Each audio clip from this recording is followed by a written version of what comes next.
नमस्कार। आज क्लास 11 का अर्थशास्त्र का भाग 1 का चौथा चैप्टर, जिसका नाम है आंकड़ों का प्रस्तुतिकरण को शुरू करने वाले हैं। ध्यान से देखिए। दंड आरेख एक विमीय आरेख है। आयत चित्र के माध्यम से प्रस्तुत किए गए आंकड़ों से आलेखी रूप में निम्नलिखित जानकारी प्राप्त कर सकते हैं। बहुलक त्वरण के द्वारा आरेखी रूप में निम्नलिखित में से किसकी स्थिति जानी जा सकती है? माध्यिका अंकगणितीय रेखा चित्र के द्वारा प्रस्तुत आंकड़ों से निम्न को समझने में मदद मिलती है। आंकड़ों में कालिकता। दंड आरेख दंडों की चौड़ाई का एक समान होना जरूरी है। सही गलत? गलत। आयत चित्रों के आयत की चौड़ाई अवश्य एक समान होनी चाहिए। सही है गलत? गलत। आयत चित्र की रचना केवल आंकड़ों के सतत वर्गीकरण के लिए की जा सकती है। सही। आयत चित्र स्तंभ आरेख आंकड़ों को प्रस्तुत करने की एक जैसी विधियां हैं। गलत। त्वरण से बारंबारता वितरण की माध्यिका को नहीं जाना जा सकता। गलत। निम्नलिखित को प्रस्तुत करने के लिए किस प्रकार का आलेख अधिक प्रभावी होगा? उत्तर सरदंड आरेख, बहुदंड चित्र, वृत्त आरेख।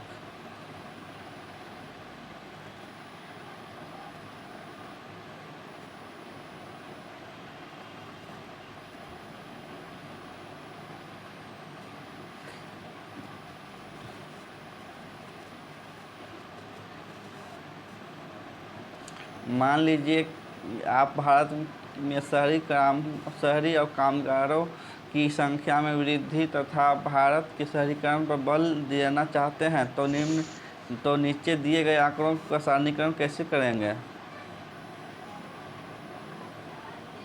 उत्तर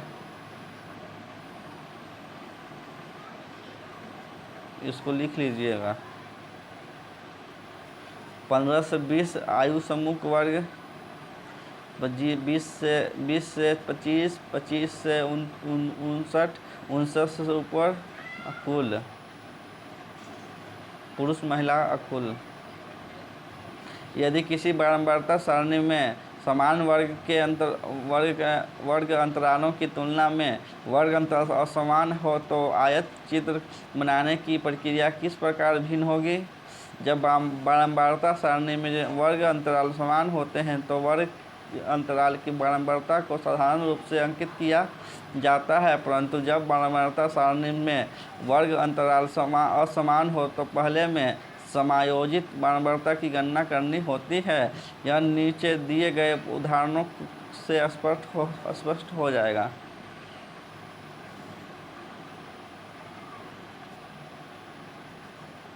जीरो से 10 बारंबारता 3, समायोजित बारंबारता 3, 10 से 30 4, 2, 30 से 60 6, 2, 60 से 100 4, 1।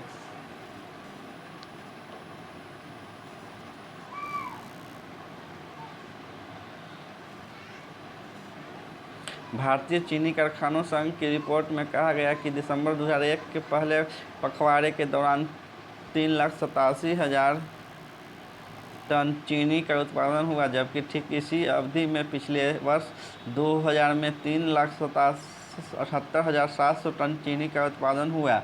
दिसंबर 2001 में घरेलू खपत की चीनी मिलों में 2,83,000 टन चीनी उठाई गई।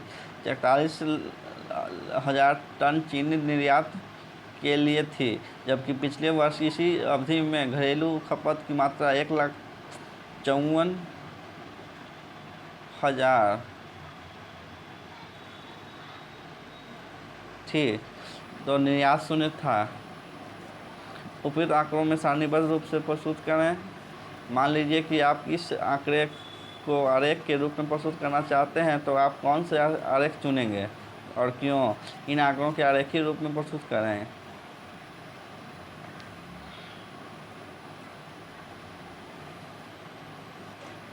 2001 2002 चीनी मिलों की उठाई गई मात्रा 1,54,000 दिसंबर 2001 में, और दिसंबर 2000 में 2,83,000।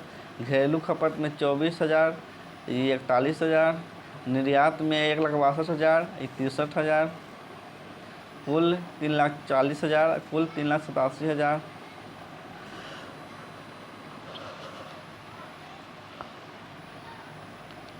ख हम इस आरेख द्वारा प्रस्तुत नहीं कर सकते कि परंतु चित्र द्वारा कर सकते हैं।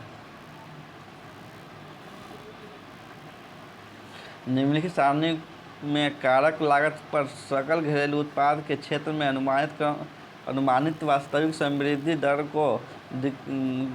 को किया गया। उपयुक्त आंकड़ों को बहुकाल श्रेणी आरेख द्वारा प्रस्तुत करें। उत्तर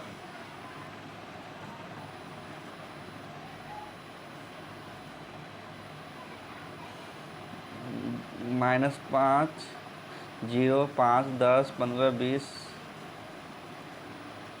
25। ईयर 94,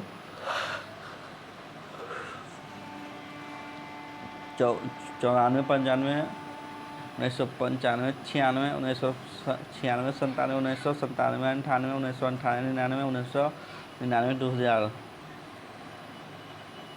इस ग्राफ को इसे बनाने का प्रयास कीजिएगा। धन्यवाद। चैप्टर समाप्त हुआ।